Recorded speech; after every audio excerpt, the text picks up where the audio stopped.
മതം മനുഷ്യനെ മയക്കുന്ന കറുപ്പാണെന്ന് വിശ്വസിക്കുകയും പ്രചരിപ്പിക്കുകയും ചെയ്ത കമ്മ്യൂണിസ്റ്റ് പാർട്ടി ഭരിക്കുന്ന കേരള സർക്കാർ ഈശ്വര കടാക്ഷത്തിനായി വിശ്വാസ സംഗമങ്ങൾ നടത്തുന്ന തിരക്കിലാണ്.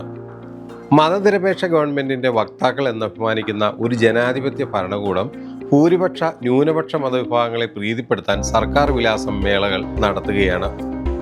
കഴിഞ്ഞ 9.5 കൊല്ലമായി അധികാരത്തിലിരിക്കുന്ന പിണറായി സർക്കാർ തിരഞ്ഞെടുപ്പ് അടുത്തപ്പോൾ അയ്യപ്പ സംഗമവും ന്യൂനപക്ഷ സംഗമവും നടത്തുന്നത് വോട്ട് ലക്ഷ്യമാക്കി മാത്രമാണ് എന്നത് വളരെ വ്യക്തമാണ്.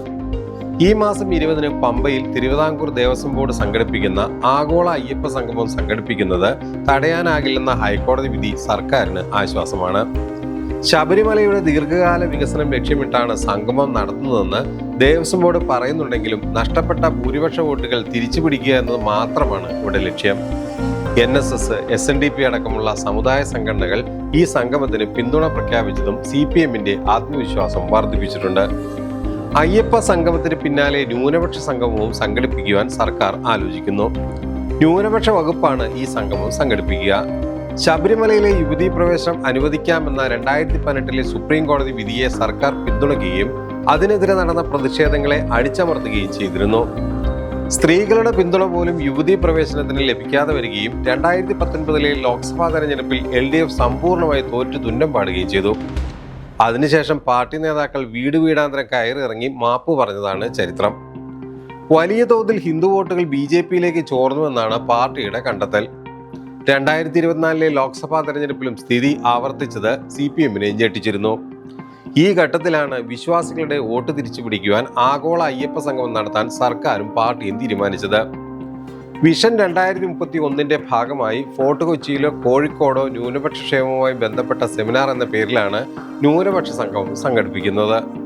ക്രിസ്ത്യൻ മുസ്ലിം വിഭാഗത്തിൽ നിന്ന് തിരഞ്ഞെടുക്കപ്പെട്ട 1500 പേരെയാണ് ന്യൂനപക്ഷ സംഗമത്തിലേക്ക് ക്ഷണിച്ചിരിക്കുന്നത്. അയ്യപ്പ സംഗമത്തിന്റെ മാതൃകയിലല്ല പരിപാടി സംഘടിപ്പിക്കുന്നത് എന്നാണ് ന്യൂനപക്ഷ വകുപ്പ് പറയുന്നത്. 2031-ൽ കേരളം എങ്ങനെയായിരിക്കണമെന്ന വിഷയത്തിൽ ആശയങ്ങൾ ശേഖരിക്കാൻ വിവിധ വകുപ്പുകൾ ഇത്തരം സെമിനാറുകൾ നടത്തുന്നു എന്നാണ് സർക്കാർ ഭാഷ്യമെങ്കിലും ന്യൂനപക്ഷ വോട്ടുകൾ തേടുകയാണ് ലക്ഷ്യമെന്ന് വളരെ വ്യക്തമായ പുറത്തുവരുന്ന സംഗതികളാണ്.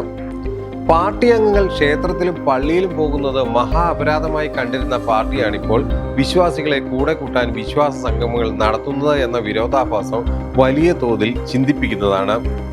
അതോടൊപ്പം തന്നെ അവിഭക്ത കമ്മ്യൂണിസ്റ്റുകൾ, അതുമല്ലെങ്കിൽ മതമില്ലാത്ത കമ്മ്യൂണിസ്റ്റുകൾ, ഈശ്വരവിശ്വാസമില്ലാത്ത നിരീശ്വരവാദികളായിരുന്ന കമ്മ്യൂണിസ്റ്റുകൾ അടങ്ങുന്ന ഒരു മുൻ തലമുറ ഈ ലോകത്ത് നിന്ന് പോയിട്ടുണ്ട്. ഇവരുടെ ആത്മാക്കൾ ഇപ്പോൾ തിരിച്ചു വരുമെന്ന് ഇപ്പോൾ പ്രതീക്ഷിക്കേണ്ടതുണ്ട്. കാരണം വിശ്വാസികൾക്ക് പരലോക ജീവിതവും അതോടൊപ്പം തന്നെ പുനർജന്മവും പോലുള്ള കാര്യങ്ങൾ വളരെ വ്യക്തമായിട്ടുണ്ട്. അപ്പോൾ സ്വാഭാവികമായും EMS-ന്റെയോ അതുപോലുള്ള നേതാക്കന്മാരുടെയോ ആത്മാക്കൾ ഇപ്പോഴത്തെ കമ്മ്യൂണിസ്റ്റുകളെ നോക്കി പല്ലിളിച്ചാൽ വെറുതെ നോക്കിയിരിക്കാനേ പുതിയ നേതാക്കൾക്ക് സാധിക്കൂ.